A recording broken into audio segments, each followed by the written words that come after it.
Welcome to the Tennis Hackery podcast. This is the place where we discuss all things about tennis that relate to the fundamentals, fitness, and mind. Uh, at Tennis Hackery with a Y is our social media handle. You can find us on Instagram, Meta, which used to be Facebook, or it is still Facebook, X, which used to be Twitter. The video version of the podcast goes to YouTube.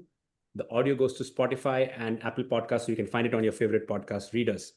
And of course, we are a group of extremely passionate tennis geeks slash coaches aficionados from the San Francisco Bay Area. Again, this is Tarun, episode number 30. We have Soham and Craig with me. Hey guys, how you doing? Great. Good, Tarun. Good to be here. Congrats to the team on 30 episodes. Yes, we made it to 30. So Yeah, it's a long yep, way to go still. yep, We long way got to to we got to hit the century marks at yep, some yep, point. yep. One episode at a time. Yep. As they say, one shot at a time, 1 point at a time in tennis. I know, Good but metaphor, right? exactly. But Tarun, Yeah. you always ask us how are we doing? How are you doing, Tarun? Yeah, yes, it's pretty good. Yes, it's been fun. Like looking forward to the tennis season. I think our last episode was on Wimbledon, so it's been quite a gap. Yeah. So I've been taking a break. I've been doing a lot of coaching. I went back to volunteering at my high school. Great. So it's been fun.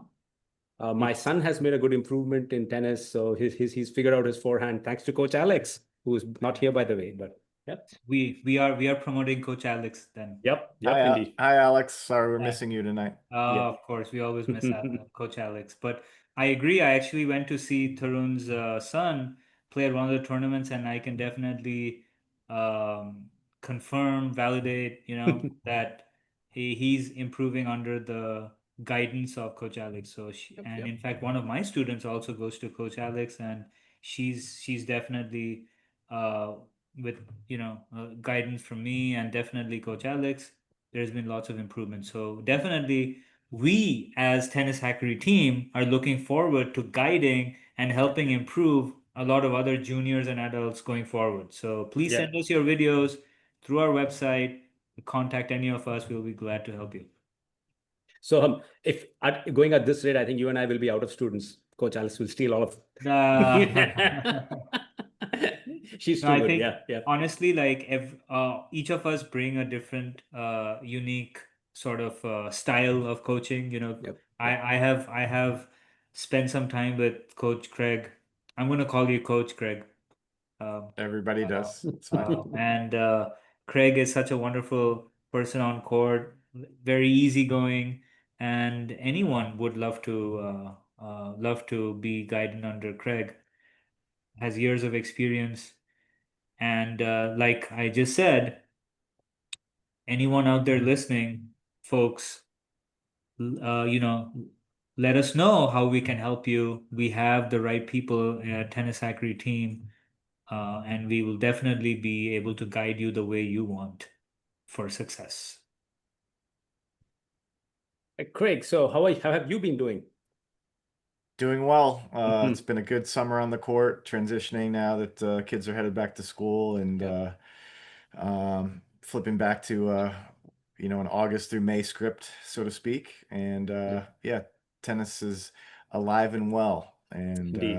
it is a blessing to be teaching in person and online. So and great to be working with you guys as always.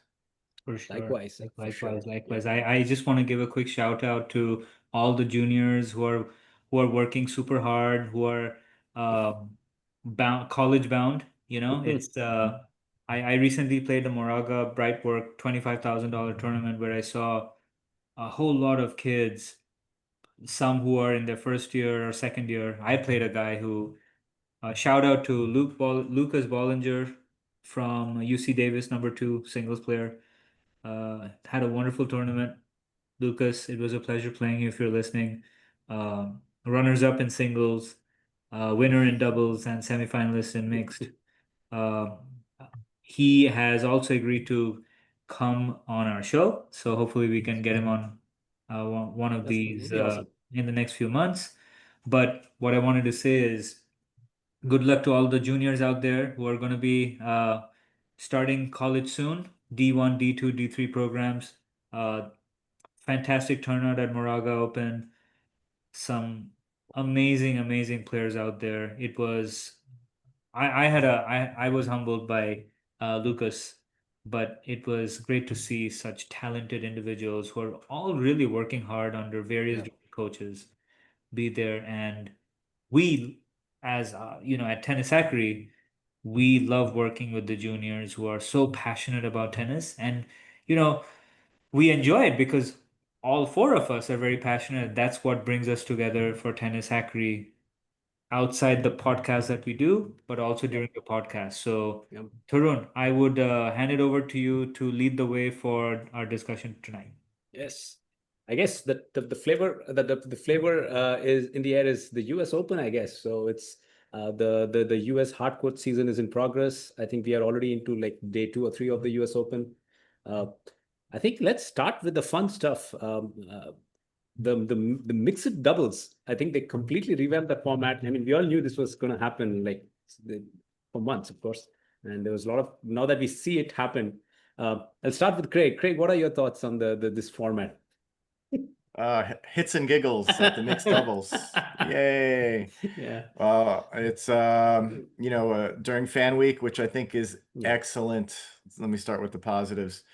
Turned a 2 week venue with used to be 2 week and 1 day basically with Arthur Ashe Day, and they've always had the qualifying for sure, but mostly for the hardcore people. But I know more and more people lately. I have some of my members at my club who fly out the week before to go now to what's called Fan Week. So they turned this 2 week Grand Slam event, which is known as one of the greatest tournaments in the world, The greatest for into sure. Yeah. yeah, and just to a 3 week event with qualifying.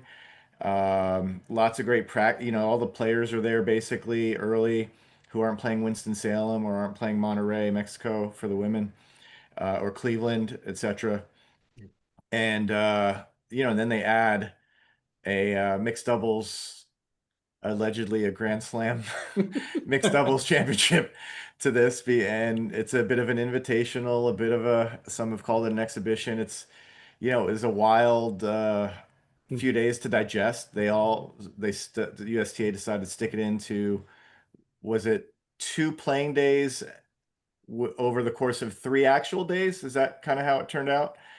It was Tuesday and Yeah. Thursday. Yeah. So, fast fours, you're invited based on your singles ranking or your popularity or your likes on Instagram. I don't know what they, and it's just it was wild how they picked everybody. But altruistically, I think it was a particular avenue you could choose to get more interest in the mixed. Yeah. But I don't know if I was such a big fan of the process to get there. I taped it and I still haven't watched it, but I'm glad to see the doubles team, an authentic doubles team, Absolutely. come out and Yes. win it and show what good doubles potentially is all about, good mixed doubles and good doubles in general. So very happy to see Irani and Yep. Vavasori come out and take the Grand Slam championship away from would-be go-getters. And Yeah. right where it should be. Yeah. And I think what'll be interesting, and we'll circle back to this, I'm sure, but you've done this 1 year now as the USTA. Yeah. What are people going to be as passionate? They've already seen this shiny, glittery new toy. Yep. Next year, is it going to be a shiny, glittery new toy again? Is it going to garner the interest, or are they going to have to change it?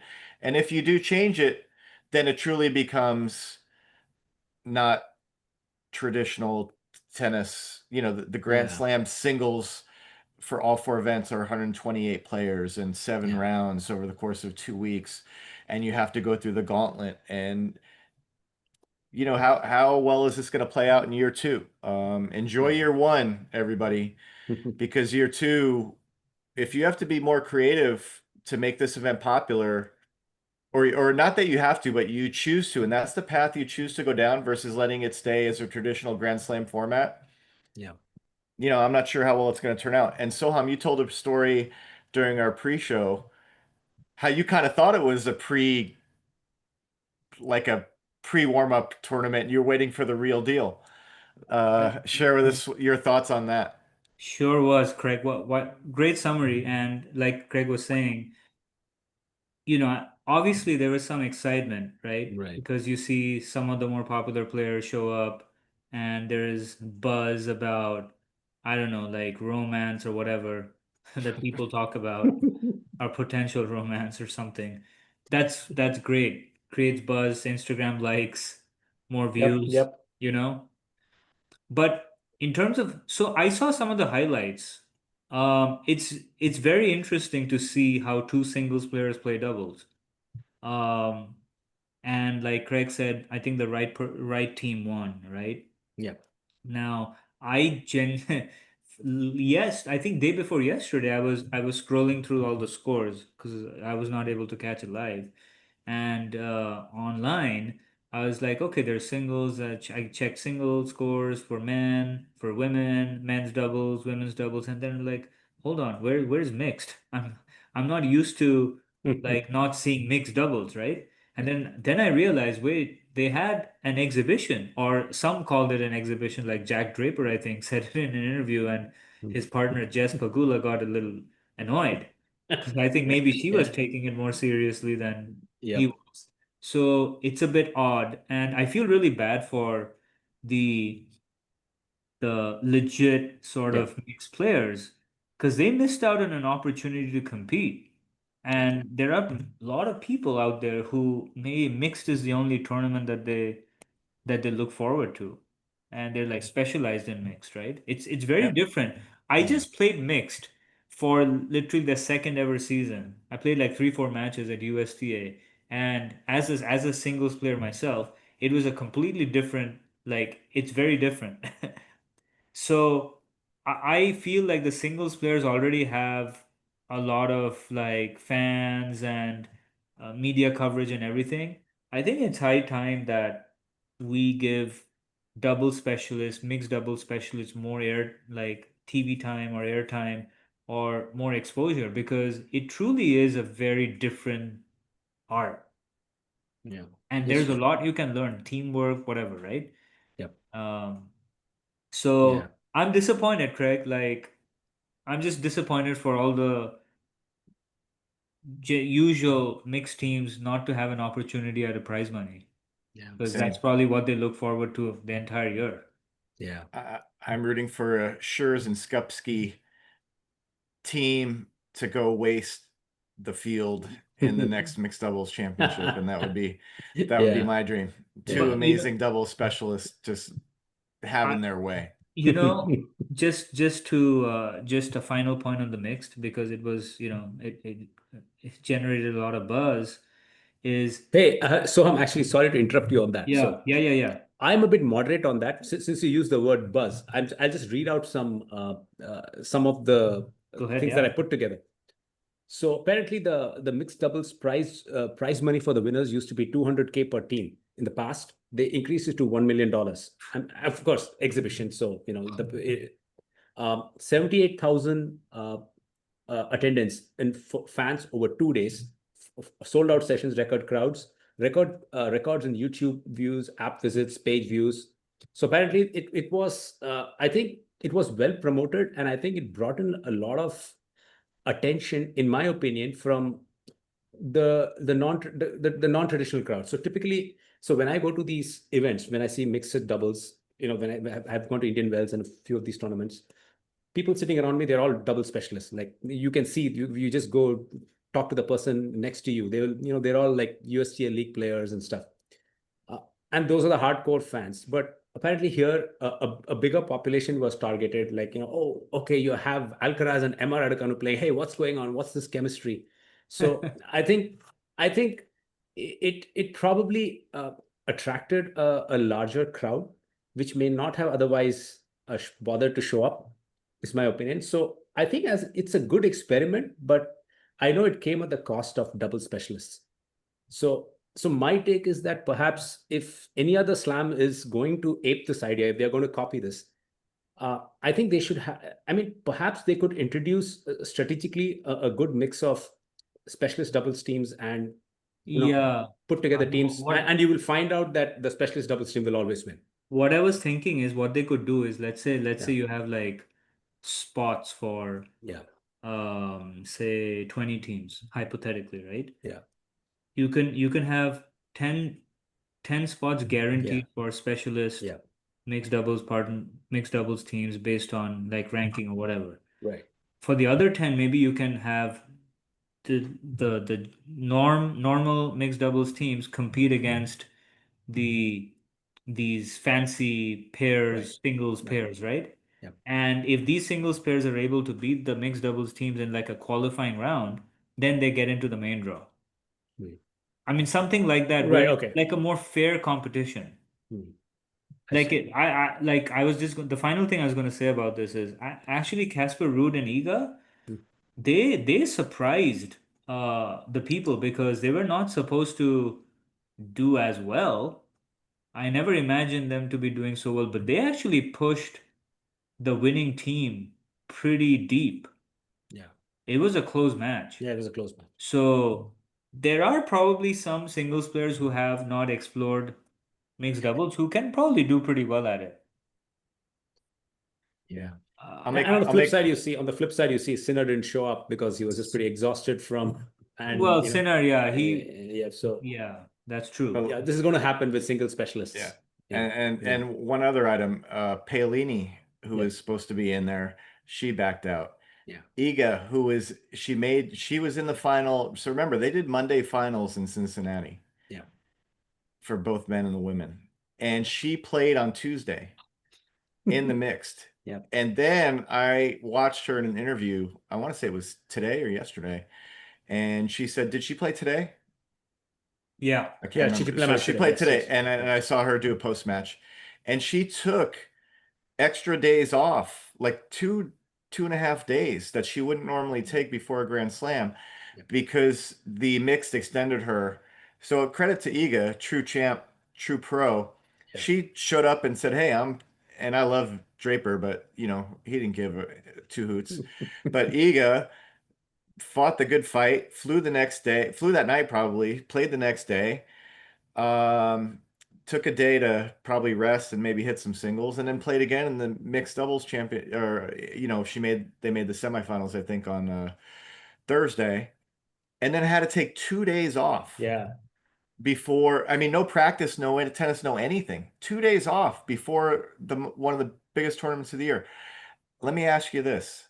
How often are players, the top players, Sinner, Alcaraz, Iga, Coco, how often are these guys and these women going to do that, let alone just at the US Open, but every Grand Slam? No, It's no not way. gonna it's not gonna happen. This is not gonna stick. It's not gonna be a thing. And if it is a thing, it's gonna be a diluted version that's gonna be much different than what this shiny, glittery new toy was for Yeah. this one-off event. And I'm glad they did it, but it's just a little fraudulent to think that it's gonna change the face of mixed doubles and make attention. If anything, it shows that you don't have to play good mixed doubles to Yeah. get into the semifinals of the biggest tournament that they play all years. Yeah. You Yeah. play like two singles players, but which doesn't really show the 20,000 people in attendance what good doubles is. It kind of defeats the whole purpose. But Yeah. anyway, it'll be interesting to see what Yeah. happens Yeah. there. So Yeah. we did mention Cincinnati, guys. Yeah. There was a couple big tournaments before we head on to the rest of the U.S. Open. What were your thoughts on? We had fun stuff at Cincinnati. Unfortunately, in the men's final, Sinner couldn't clock in. And then we had some great stories in Montreal with Mboko, and then Mboko, yes. Toronto with Ben. Yep. What did you guys think of that? Oh yes, I mean, since Cincinnati. So few of my friends were there, and we were just Nice. chatting on the WhatsApp groups and stuff. But very, very hot. The weather was crazy hot there, and the players were complaining is the heat, the humidity, and you could see it in the final. Sinner was, I don't know whether that was some kind of injury that aggravated or it was just plain heat exhaustion. I mean, he was I think slow he had off the draw. he had a virus. Yeah. Darren Yeah. Cahill Yeah. said Oh, as such. okay. He did. was Okay. feeling, it was airborne, Oh, an okay. airborne issue where he wasn't feeling well. Yeah, it was funny. On the Roddick's podcast, on the Serve podcast, he told he was literally yelling in the podcast saying that, Carlos, what are you doing? Don't go next to him during the presentation. Do Yes. not go next to him. Stop going over to console him. He's gonna be Yeah, okay. You'll yeah, see him in 2.5 weeks in the final U.S. Open. yeah. That was fun. And then and of course, Iga as usual, she beat Paulini. Yeah, she beat Paulini in the final, and that was good. Good to see her back.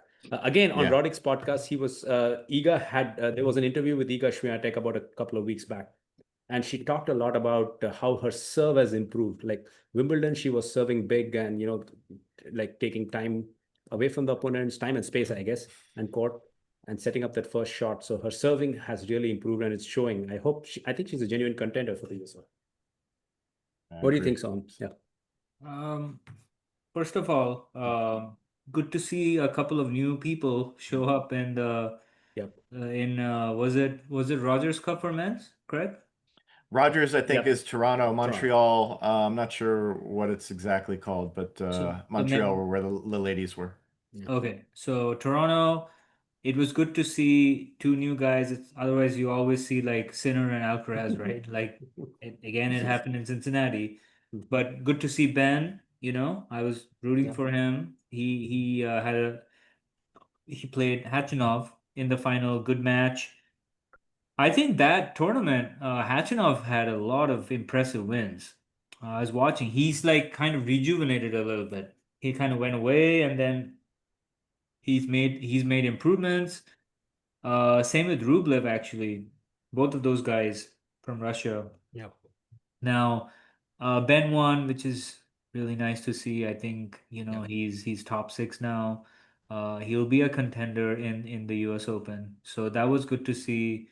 I definitely did see some of the matches in at Cincinnati. Like Tarun said, it was tough conditions, and it was kind of unfortunate to see Sinner retire at 5 love down, but probably better for long-term health than his chances at US Open. Alcaraz played really well overall, I thought. Um, and in the women's Iga, yeah, I mean, I think the other person who played well was Rabikina. I think she beat Yeah, Sabalenka. yes. I think she had a good run. Yep. I think Raducanu and Sabalenka was a very, very good match, close match. Yep.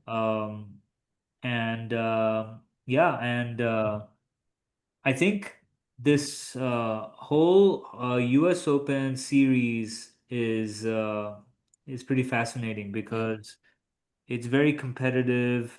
A lot of people show up, and then there is obviously the US Open. So let's start with what we have seen so far, right? Yep. So Yes. Novak had a tough match where he was struggling with the conditions, but he pulled through in straights. Um, It's not going to get easier for him. It's I it's don't not. know. It's not. I agree, but I think since he had taken a break, I don't think he played any of the lead-up Yeah. He tournaments, skipped the right? whole. Yeah. So it's tough, right? Straight away in those conditions, and it's human. So I think he'll improve like he always does through the tournament. Now coming to Sinner, I think he's blasting people already. It's not even been close. Mm. I think Shelton won, Fritz won. Uh, the the players are winning. I mean, Alcaraz played Riley Opelka, which I thought was a Yeah. tricky match actually, Yeah. first round. Yeah. Now, the one match I want to talk about, which I think Tarun is excited to discuss, is the very interesting, controversial match between Bonzi, Yeah. Bonzi. Bonzi from France. Is it Benjamin Bonzi? Something like that. Yes. Yeah, Ben Bonzi. Yep. Ben Bonzi. And then Daniil Medvedev. Yeah. Now, Tarun, I know you're not the biggest fan of Daniil, and I can understand. I like the guy. I think he's genuine. He's funny. He's entertaining, and he's a really good player. I believe he's a good locker room guy too. So I Yeah. think people like him. Yeah. But certainly this year has not been Yeah. kind to him in terms Yeah. of performance. So I just want you. I know you watched a little bit of that match. So did I. But I want your views on what happened. So I did not see that incident. I saw parts of the match and I saw the closing of the match. So I definitely call him the modern Mac on steroids.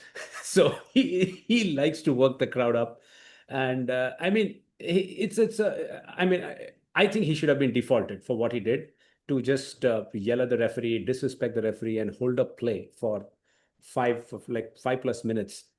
So of course you can say that, okay, the crowd going, like not letting the match continue, is not his responsibility, but like he did incite the crowd, and he was yelling at the referee. It's a pattern of bad behavior in the past. Like I think he pulled the same thing against Zverev, like destroying the net post and taking random toilet breaks, which is fine, but you know causing disruptions in matches. So I mean, I understand that he's not going through a good phase in tennis, but I think he definitely needs to get his. I think he needs to be held accountable by the refs for behavior like that. So when you say held accountable, right? I mean, I think there are a lot of people who make comments, remarks at the referees or whatever. I mean, there is a fine line, right? When you Yeah. if you cross it, Yep. then some people joke around, right? Yep. And it Yep. Yep. depends That's yeah. depends on Yeah. the seriousness. And I think True. and I think with Daniil, this is what I've observed, and Craig, correct me if I'm wrong. I just feel like the last year or so, his game, he's not reinvented anything in his game. Yeah. And I think people have figured him out. I mean, that's Exactly. from a technical Yeah. perspective, this is what I Of Yeah. course. feel. Yes. And that's what's, I think it could be coaching. I don't really know. Some of it could be mental. And, I feel like at a high level, when you're trying to sustain at top 10, you have to continue to work the small things day in, day out. And if you True. are not improving and making like those small incremental improvements, it's going to be really hard to sustain because everybody is trying to reach that top 10 position. True. Yeah. Craig, what are your thoughts on this?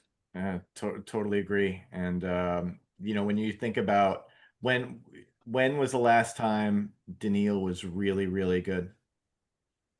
Like 2 to 3 years Yeah. ago. Yes. Yes. Yeah. So that means he's what, 2 to 3 years older, Yeah.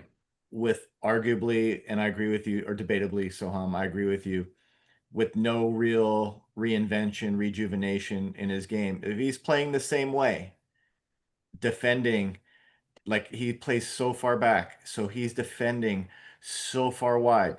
The court is 39 feet wide or so. He's defending probably 10 more feet to the right and 10 more feet to the left. He's defending so much green, so to speak. So that's 49, 50 feet of court he has to defend because of how deep he plays. And he's 2 years older, 3 years older, with Yep. the same, he's rolling out the same stuff every week. You're right. Guys have figured him out. He's getting older. He's not making any adjustments. So what does that tell you? And if we pulled up our data analytics, Tarun, it would show you that the same thing that it shows up on every person who's got errors opportunity. He's losing Right. points because of court position. He's losing points because of ball speed. He's losing points because of, he has a, what was the conversation we were having before, Tarun? Changing direction because Yep. of a good reason. Well, is Yep. the good reason because you're defending 40 feet out wide on defense, or are you good Yeah. reason because you're stepping 10 feet into the court and ripping a backhand up the line? He's Yep. simply not doing that Yep. anymore. Yep. And yeah, so you nailed it. I think that's exactly what's happening. And Yep. you got guys who now are 50 or 60 in the world who can play well against him because Yep. he's not made any changes. And as far as I did see that part of the match, and it was a confluence of events, like many spectacles are. Yep. It's a U.S. Yep. Open night crowd, and whether you're thinking about Jimmy Connors or Yeah. whoever, Agassi matches, and the night crowds, James Blake when he was on his Oh runs, yeah. Yeah. Yep. the Yeah. crowd that was there. It's just amazing. Chrissy Everett, I watched at night matches back when I was growing up in New York. It's on fire and amazing. And when you add Medvedev, who's a total joker, and I agree with you, Soham. I think he's more sincere than a Kyrgios. Like Kyrgios will go on and then he'll start hating people on a podcast and he'll do this and that. Can be very negative. Daniil will Yeah. tell it like it is, and he'll be Yeah. like, "Hey, I'm sorry. That was I needed to do that to get the juices flowing. Yeah. I don't hate anybody. I'm just trying to make my living and do my thing." And he's out there trying to make it happen, and it's not always going to work because he's such a wild Yeah. card. And then you have a Mm. chair umpire who is not necessarily the most savvy veteran. Who, Yeah. Muhammad wasn't in the chair or anything to take Yeah. control of that. Yeah. And if Alan Ali was in the chair, he would have snapped that. And Medvedev wouldn't have pulled that because he knows what Opelka did to that ref, a month before. So everything went wrong or right, whatever you're rooting for that match to make that Yeah. thing happen. And the poor photographer, Yeah. that kind of started it. And if you were to stop that without even making that event happen, a first serve getting called and any other opponent again except Medvedev, it would have been a non-issue because that clearly called for a Yeah. first serve. Yeah. Interference. Yeah. And you could Medvedev paused for a second. I haven't really watched it a lot, Mm. but Medvedev paused for a second and it was like, am I thinking, is he thinking to himself, can I blow this whole thing up right now? Or should I not? And then something snapped and he's like, yeah, let's go. Yeah. Yep. It's a perfect confluence of events, and Yeah. he did it, and there it was, and it was wild 6 minutes. And poor Yeah. Bonzi, I'm shocked he won the match. I Yep. mean, I think that's going to do wonders for him. And I think Mm. whether it's the next match or in a couple months, if he comes into a tough situation again, I think he'll be able to draw on that, and Yep. that might make him stronger. And plus, he'll have a great story to tell his kids and grandkids and his buddies at the It's a bar. fun match. Yeah. You're the I guy who played Medvedev? I didn't know Nicholas Mahut was in his coach. Another cool, and I love Yeah. the way Yep. Mahut plays. Decent singles player, cracked the top 50, if not 30, and obviously one of the top doubles teams in recent memory with Pierre Hubert Maher. I'm sorry, Hubert. Gosh, why can't I pronounce Pierre's name right now? I can't put all three of his names together, but his Frenchman partner, they were great. I loved watching them. They were the Yeah. best. Yeah, Yeah. so definitely that was a spicy sort of a Yep. story. And just to finish off on this segment, the way so Bonzi was down in the fifth. I watched the whole fifth Yeah. set. It was gripping. Like Yep. Yep. Danil just bageled the guy in the fourth set. The guy was Yeah. like on the verge of giving up. I don't think he could move, and then he found something. He'd lost his first serving first in the first fifth set, and then Danil was up, and then the guy was hitting crazy shots. And I have to give a lot of credit to his box because I think there was a lot of neutral fans or like maybe Danil fans who, they want to see more of the match, right? They didn't watch, the crowd doesn't want the match to end like soon. They want the match to go on for longer. So I feel like, Bonzi said at the end, I made some friends, I also made some non-friends. Yeah. Yeah. So it was a Yeah. funny, but I Yeah. admire, like you said, Craig. Yeah. I think he can Yep. draw on his experiences for coming through that match after being like it seemed like he was going to retire or something. Yeah. Yeah, So that he handled was it well. Yeah. he did. I think that was a class act. Today I missed a match and I'm surprised, and I'm going to ask you, Craig, about this. So Madison is one of my favorite players, No. and I was shocked to see her Yeah. lose. What the heck happened? Yeah, I saw bits and pieces of it, Soham. I didn't see the whole thing, and I think she is compromised. I think her quad.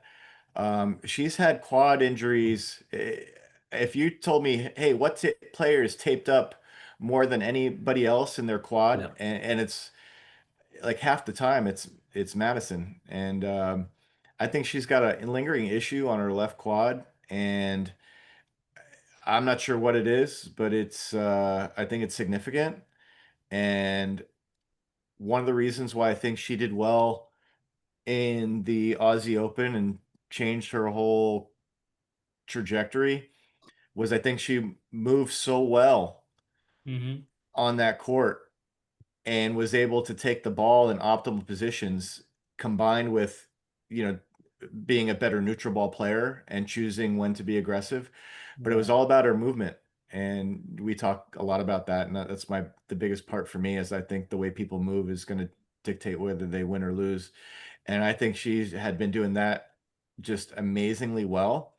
And she can't. And when you're not the best mover and you're not the most, she hits the ball hard, but she's Yeah. not, and she Yeah. works super hard, but she's not necessarily the most athletic player. And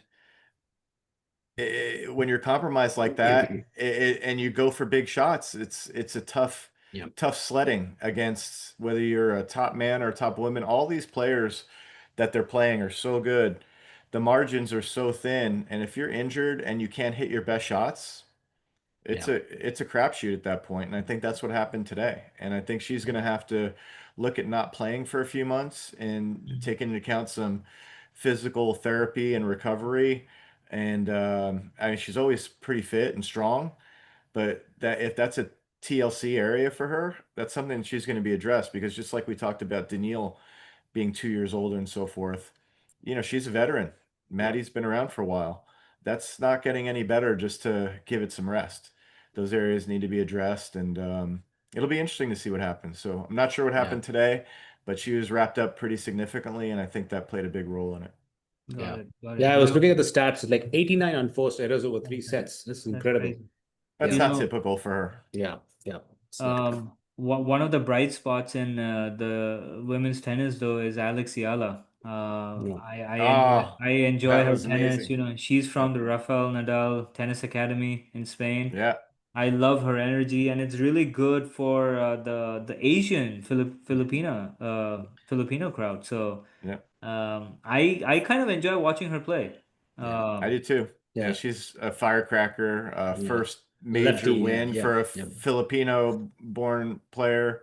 yep, It's just, I think it's just amazing. And, you know, she reminds me like a little bit of Layla. It's got that Layla. little Yep. Yep. firecracker. It's Yep. just Yep. that energy, that 2021. Yes. intensity. Yeah. It's just amazing. And what an atmosphere that was. That was awesome.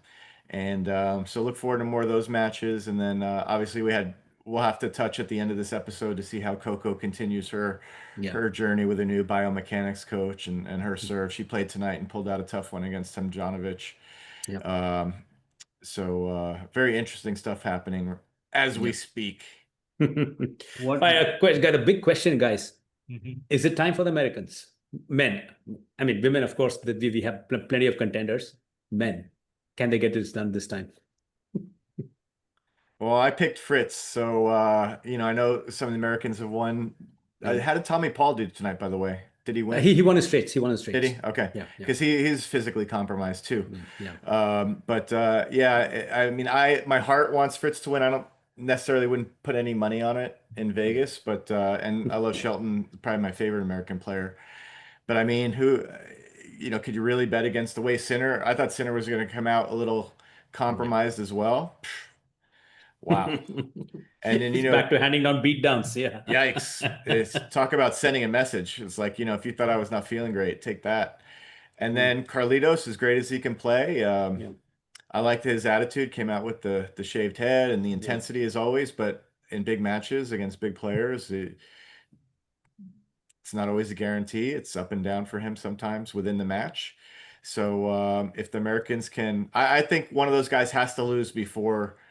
I don't think an American player or even a Musetti or whoever is top 10, anybody in the top 10, I don't think can go through all three, like both Yeah. of those guys and win a final, right? So I think Yes. something's going to have to give.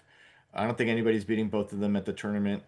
Somebody's going to have to lose, and the draw is going to have to open, as they say, Yeah. for I think Fritz or Shelton to get in there. What about you, Soham? It would be nice to see an American win for sure. I think the best, sadly, both Fritz and Shelton are in the same half. Mhm. That's the Yeah. problem. And I think if things go their way, they could potentially meet in the semis. But like you said, I think Carlos Shelton has to go through Carlos I don't remember. I think Yep. No, yeah. Fritz has to go through Zverev or Alcaraz. He has someone. to go through Alcaraz. Yeah. Yeah, It's no, that's Zverev what I before that, said. I think. Yeah. Yeah. Yeah. So I think for it can happen. I don't see Shelton beating Carlos if that's the quarterfinal match. Yeah. Um, Fritz, if is it Fritz Zverev in the same quarter? So I'm Zverev not is sure. Yeah. 3, or is it Novak? It's Novak maybe. Yeah. Yeah, I think it's Novak. I think it's Novak, Fritz. No, yeah, it's actually Leonard Tien that he could face Tiafoe or Fritz before potential semifinal against Alcaraz. That's Djokovic's placement. Yeah, so I think it's Novak, Fritz in the same quarter, Yep. Alcaraz and Shelton in the same quarter. Yep. I think Fritz can go through the Novak quarter, his quarter. I think so. Yeah. So he'll have to face Carlos or Ben. Uh, I think Carlos wins in 4 against Ben Shelton. 4 close sets. I just don't see Fritz beating Yeah. Carlos, but it's possible though. Yeah. And then Yeah. Sinner, I think, Sinner's Craig, at a different level. I mean, guys, I looking at think, them, yeah. Yeah. guys, I think Sinner's making the final Yeah, again. I think Fritz has a better chance against Carlos than he does against Yeah. Sinner. Yeah. Yeah, yeah. Who's on the other side, Tarun? It's Diminor, Zverev, uh, Sinner, and Yep. who's the other player? Yeah, Medvedev is out, so yeah, I'll have to check. But yeah. So it's somebody I'm missing. Yeah, yeah. Not Casper Ruud. Zverev Oh, it's is 3, Rublev. right? So it's Rublev. Okay. Rublev, Sinner, uh, Zverev, and Diminor. Yeah, Sinner is better than all of them. Yeah. So I think Sinner plays the finals. I'm just making my predictions, and I don't know. Maybe. Which side? No, I think I missed one. Draper is on the other side. Yep. So Craig, I think I told you this on our chat group.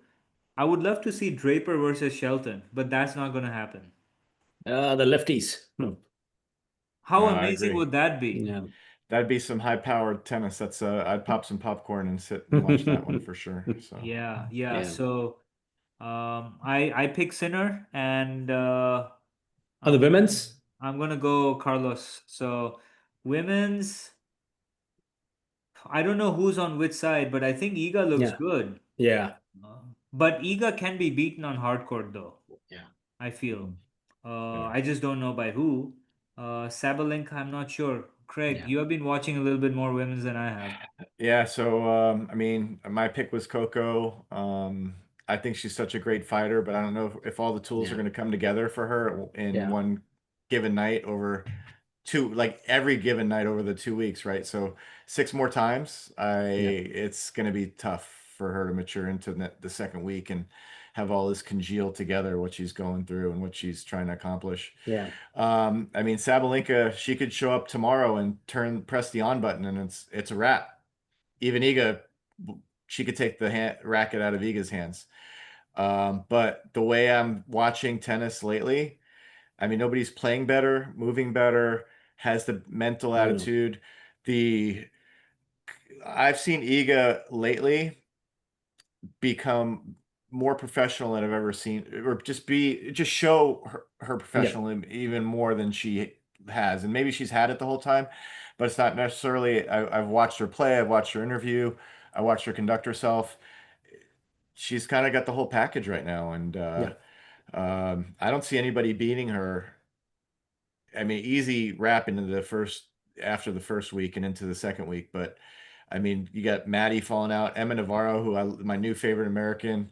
She's my new women's tennis crush. She looked shaky in closing out a match on Sunday, and I was like, "Dang, girl, come on!" It's like she comes at them in the clutch and then has the lead and is tentative, and I just want somebody to step up and grab it. And right now, that looks like Iga.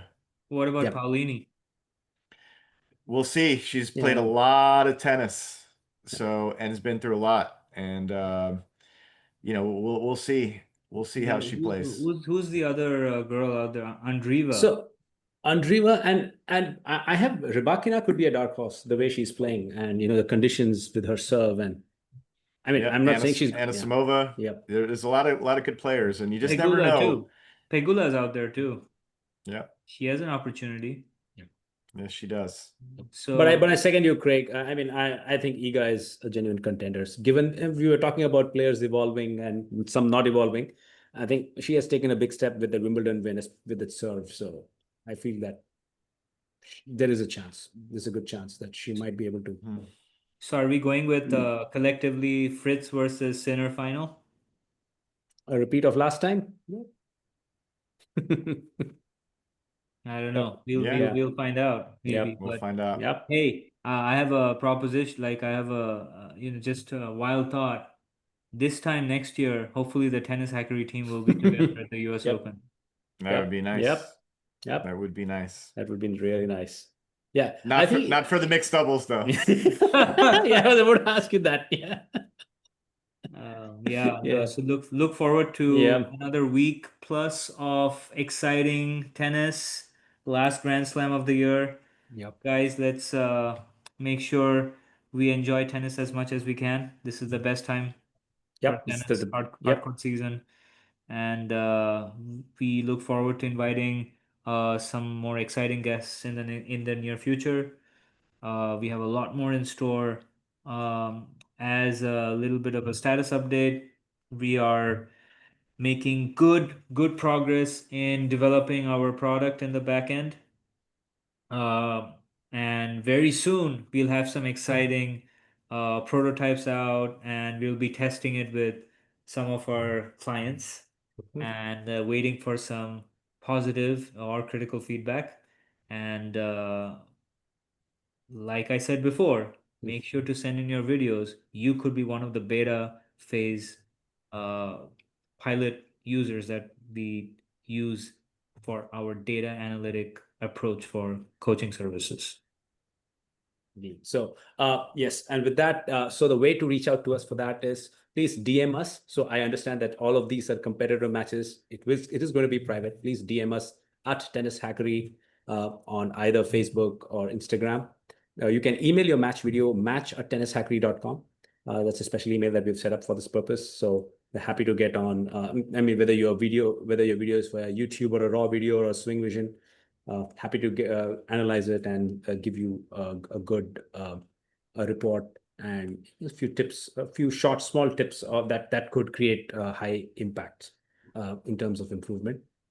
And of course, a practice plan, because nothing comes. It's not like you just give a tip and things will improve. It's very well thought through and insightful through our expert coaches like Craig and Alex. So I'm hoping to definitely add value in this entire area of tennis and of course coaching. With that, we come to the end of episode number 30. Again, I'll repeat the spiel. At Tennis Hackery with a Y is our social media handle. The YouTube, the video version of this episode will go to YouTube. The audio version will go to Spotify and Apple. So you can search for at Tennis Hackery on your favorite podcasting apps, and you'll be able to find us there. Please like, share, subscribe, comment, and engage with us on all these social media platforms. Leave us a comment, whether you like something, whether you don't like something. Feel free to troll us. Open to trolling. And with that, we'll come to episode 30. Bye. Have a good night, guys.